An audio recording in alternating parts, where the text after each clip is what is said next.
बिस्मिल्लाहिर्रहमानिर्रहीम। अस्सलामुअलैकुम। हमारे चैनल में खुश आमदीद। नाजरीन, आज आपके लिए मैं इंतहाई खौफनाक, सनसनीखेज और दिलचस्प कहानी लेकर आई हूँ। लेकिन कहानी शुरू करने से पहले आपसे गुजारिश है कि अगर आप हमारे चैनल पर नए हैं तो हमारे चैनल को ज़रूर सब्सक्राइब कीजिए ताकि आपको हमारी वीडियोस सबसे पहले मिलें। कहते हैं कि बाज़ औक़ात गरीब इंसान ही बड़े दिल गुर्दे का मालिक होता है। ये बात मेरे मामले में 100% सही थी, क्योंकि मैं ना सिर्फ एक सख़ी दिल इंसान था बल्कि मेहमान नवाज भी बहुत था। खैर, मैं सख़ी दिल था, मगर ये नहीं कहूँगा कि मैं बिला वजह सख़ी दिल था। मेरे इस सब काम के पीछे एक मकसद, एक गर्ज थी, और वो गर्ज थी कि मैं अल्लाह को राज़ी कर लूँ और उसे इतना राज़ी करूँ कि वो मुझे अपने घर बुला ले।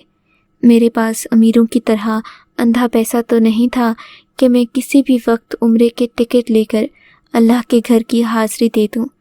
मेरे साथ एक दिल था, वो दिल जिसमें हर वक्त अल्लाह की याद रहती थी, मगर मैं नहीं जानता था कि अल्लाह मेरी मदद यूँ फरमा देगा कि मुझे मालूम ही ना हो पाएगा कि ये सब हो कैसे गया। और बाज़ औक़ात इंसान नहीं, जन्नात भी इंसान की मदद का वसीला बन जाते हैं। मेरी ये कहानी भी कुछ ऐसी ही है। ये उन दिनों की बात है जब मैं मदीने जाने के लिए दिन रात तड़पता रहता था, बिल्कुल ऐसे ही जैसे कोई आशिक महबूब से मिलने के लिए बेताब हुआ करता है।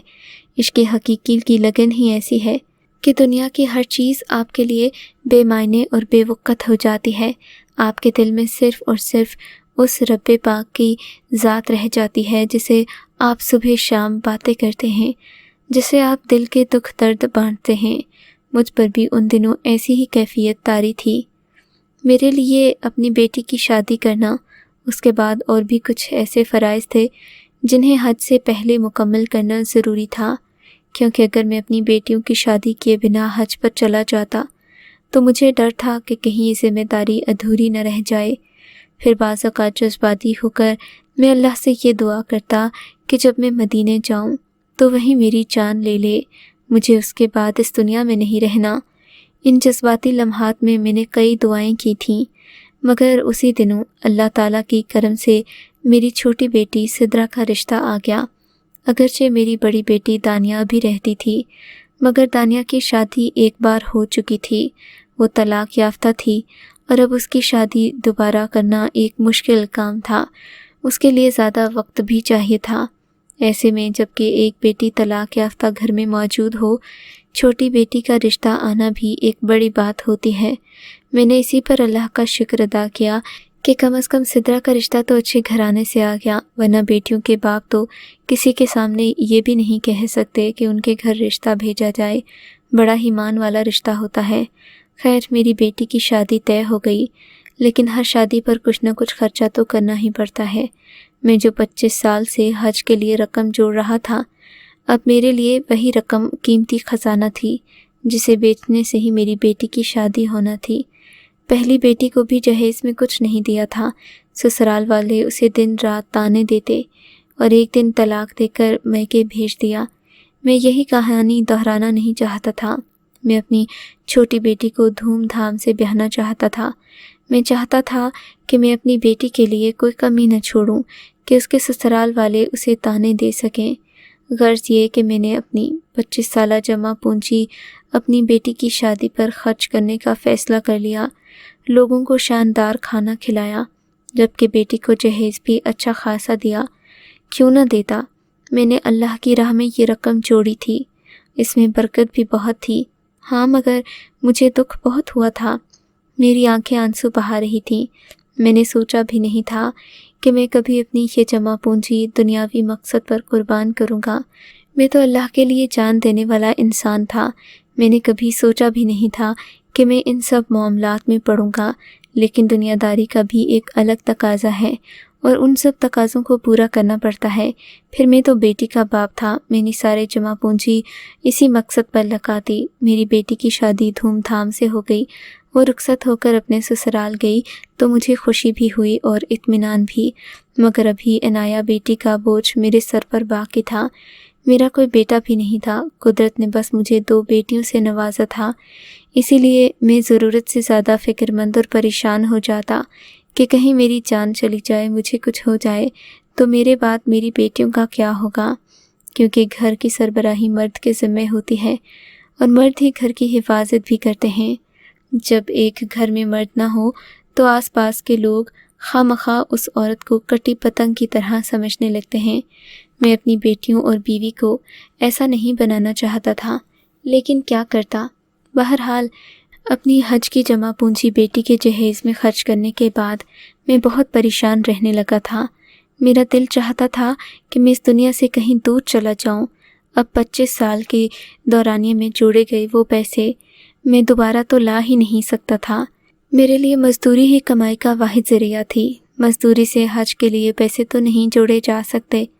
खैर, मुझे अपनी शादी का एक वाक़या याद आ गया जो मैं आपको सुनाता हूँ, और ये सुना इसलिए रहा हूँ ताकि आपको आगे जाकर बता सकूँ कि इस वाक़े का मेरी ज़िंदगी की सबसे बड़ी ख्वाहिश पूरी होने से क्या ताल्लुक़ है, क्योंकि यही वो वाक़या था जिसने मेरी ज़िंदगी बदल दी।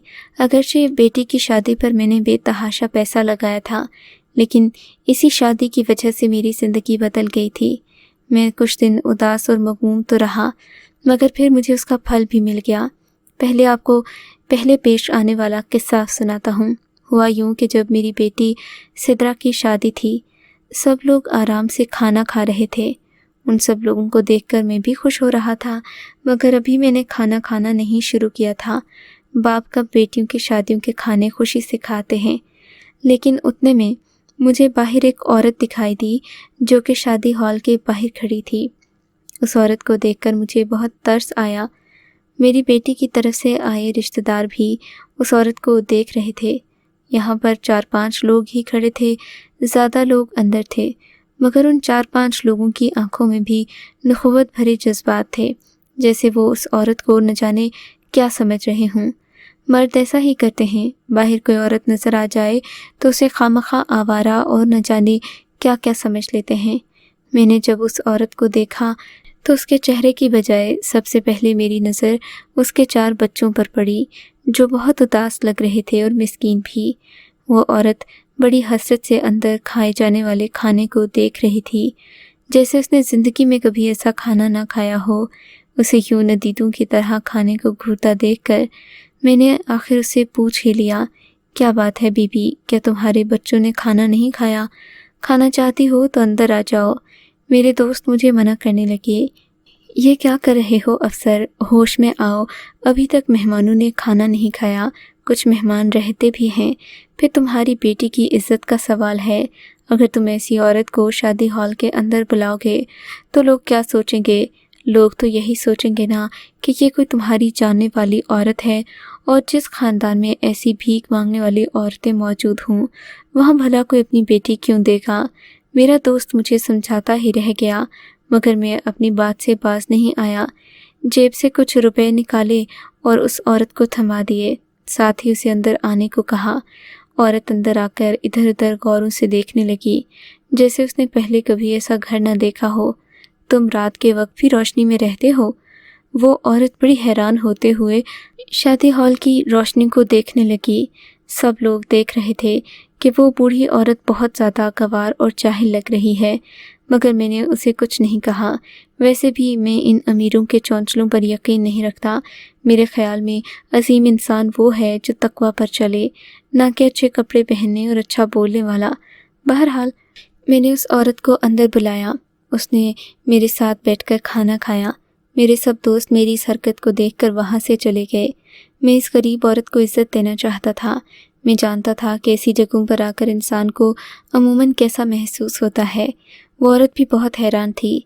उसके 4 बच्चे खाना खाकर खुश हो गए। मैंने यहीं पर बस नहीं किया, उन्हें कुछ खाना शॉपर में डालकर घर ले जाने को भी दिया। वो सब बहुत खुश हो गए।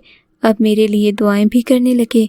हाथ उठाकर उनके दुआ करने से मुझे दिली सुकून भी मिला और शर्म भी महसूस हुई। हम किसी को 2 वक्त का खाना क्या खिला दें, वो हमें दुनिया जहां के अता होने की दुआएं करने लगता है। यही गरीब की दुआ की खूबसूरती है। बहरहाल जब मैं उन्हें खाना खिला चुका तो बोले, आप हमें हमारे घर तक छोड़ देंगे? عورت کی بات سن کر میں پریشان ہو گیا۔ جیسے ہی عورت پیدل چل کر آئی تھی ویسے ہی واپس بھی تو گھر جا سکتی تھی، لیکن پھر مجھے رحم آ گیا۔ میرے پاس ایک موٹر سائیکل تھی۔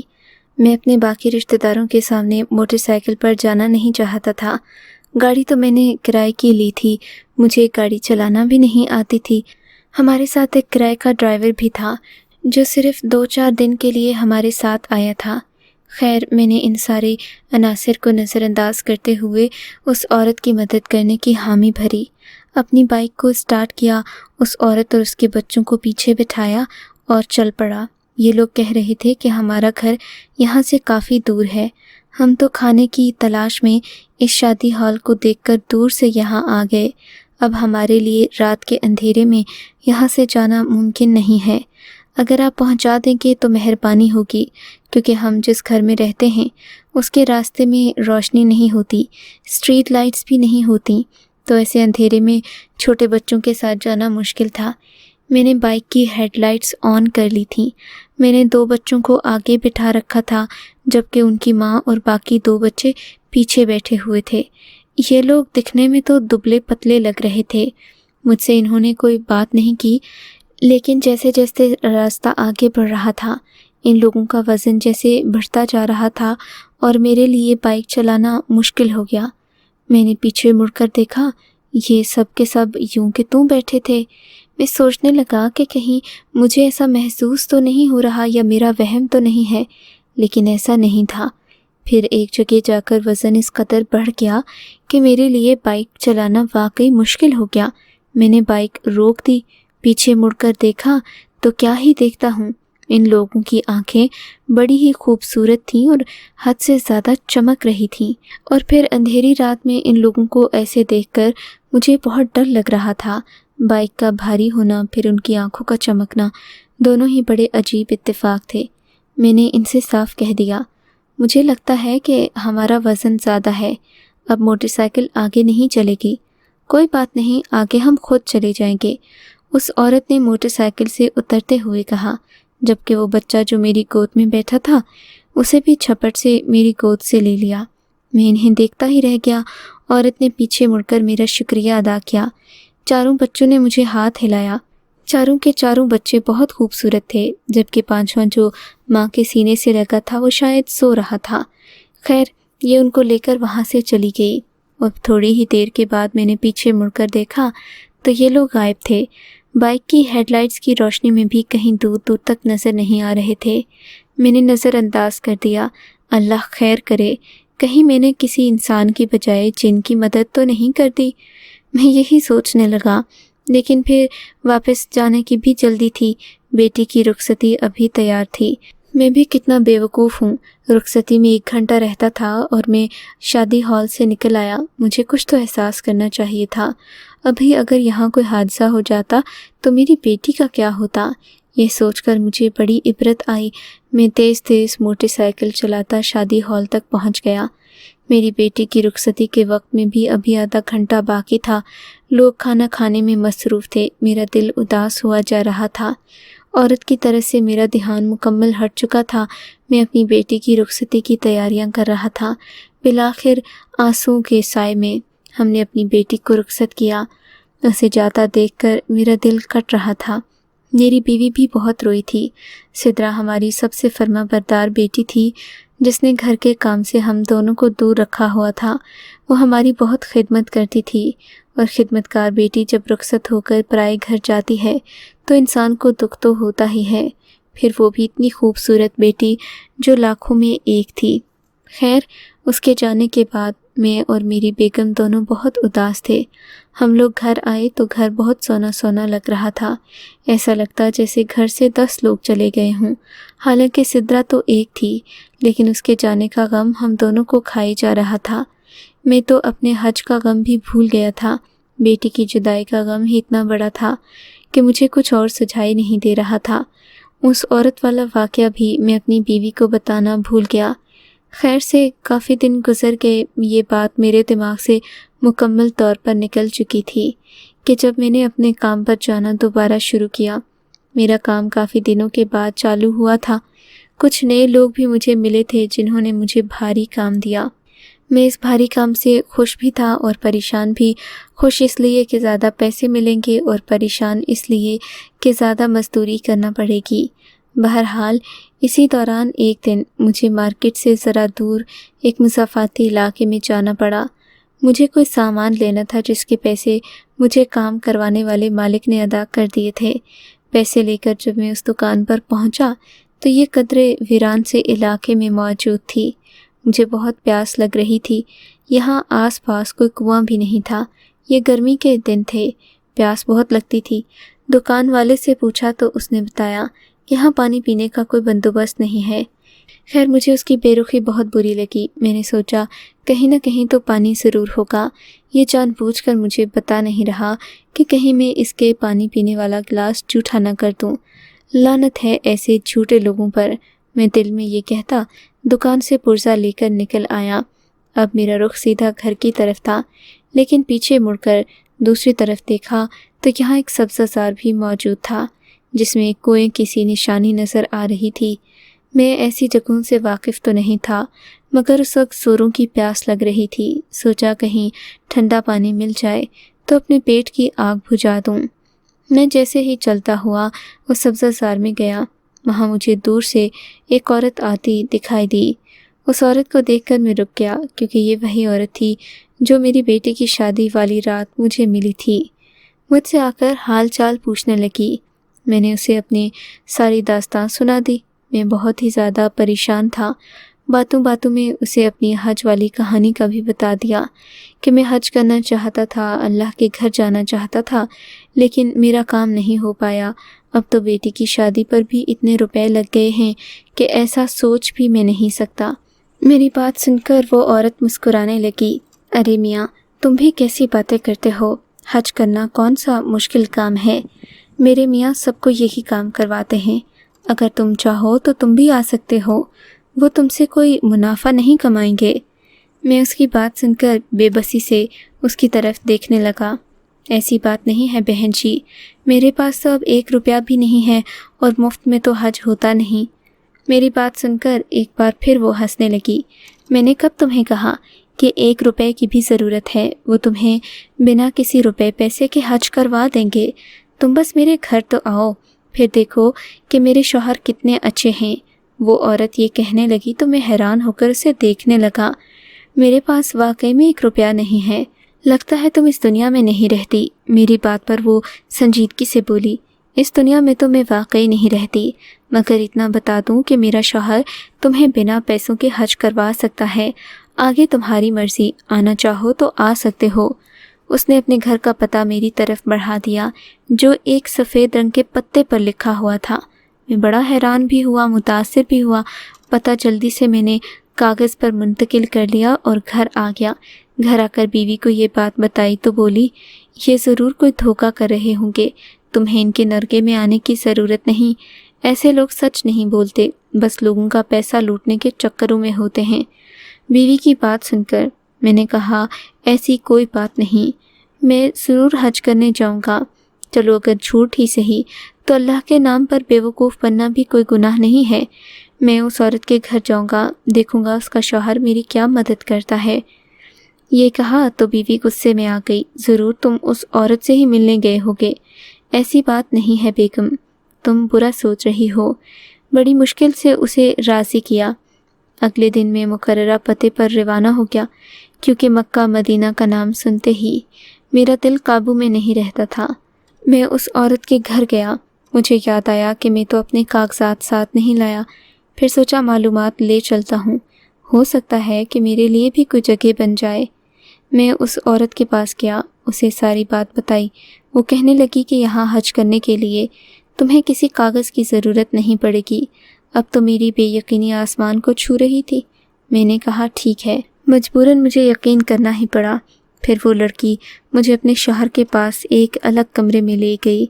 ये कमरा क्या था? खुशबू से महका कोई फूल था। मैं इस कमरे में दाखिल हुआ तो हर तरफ से खुशबू की लहरों ने मेरा इस्तकबाल किया। वो बूढ़ा आदमी था, औरत कदर जवान थी। आप हज करवाते हैं? मैं भी ये सादत हासिल करना चाहता हूँ। हज तो अभी नहीं हो सकता, बूढ़े ने हाथ उठाकर कहा। मेरा दिल बुझ सा गया था। ہاں لیکن اللہ کے گھر حاضری دینی ہے تو عمرے پر جا سکتے ہو۔ مجھے یاد آیا بڑی عید تو گزر گئی تھی، حج کا موقع اب اگلی عید الاضحیٰ پر آنا تھا، چلو اسی میں اس کو آزما لیتے ہیں۔ میں نے سوچا اور حامی بھر لی۔ کیا تم عمرہ کرنے کے لیے تیار ہو؟ وہ شخص بولا۔ جی تیار ہوں، میں نے ہچکچاتے ہوئے جواب دیا۔ پھر وہ مجھے اپنے پاس بلانے لگا۔ میں اس آدمی کے پاس گیا۔ آنکھیں بند کرو، وہ بولا اور ساتھ ہی کہنے لگا، اپنے پاؤں میرے پاؤں پر رکھ دو اور خبردار آنکھیں کھول کر مت دیکھنا۔ میں اس کی باتوں پر عمل کرنے لگا۔ جو ہی میں نے اس کے پاؤں پر پاؤں رکھا تو میری آنکھیں مضبوطی کے ساتھ بند تھیں۔ مجھے اپنا وجود ہوا میں لہراتا ہوا محسوس ہوا۔ کافی دیر ایسا ہی ہوتا رہا جیسے میں کسی گہرے کنویں میں گر گیا ہوں۔ پھر جب میری آنکھ کھلی تو میری حیرت کی انتہا نہ رہی۔ سامنے خانہ کعبہ موجود تھا۔ اللہ کے گھر کو دیکھتے ہوئے میں جذباتی ہو گیا۔ رو رو کر برا حال تھا۔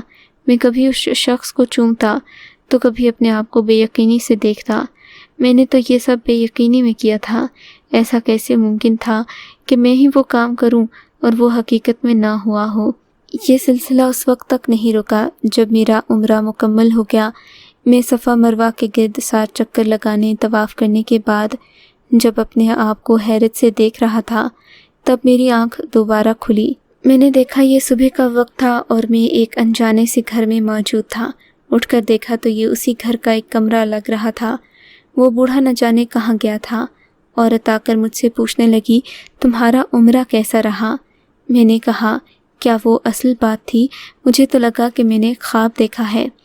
تم کسی سے مت کہنا کہ یہ خواب تھا، اور جانتے ہو تم آج پورے 20 دن کے بعد اپنے گھر جاؤ گے۔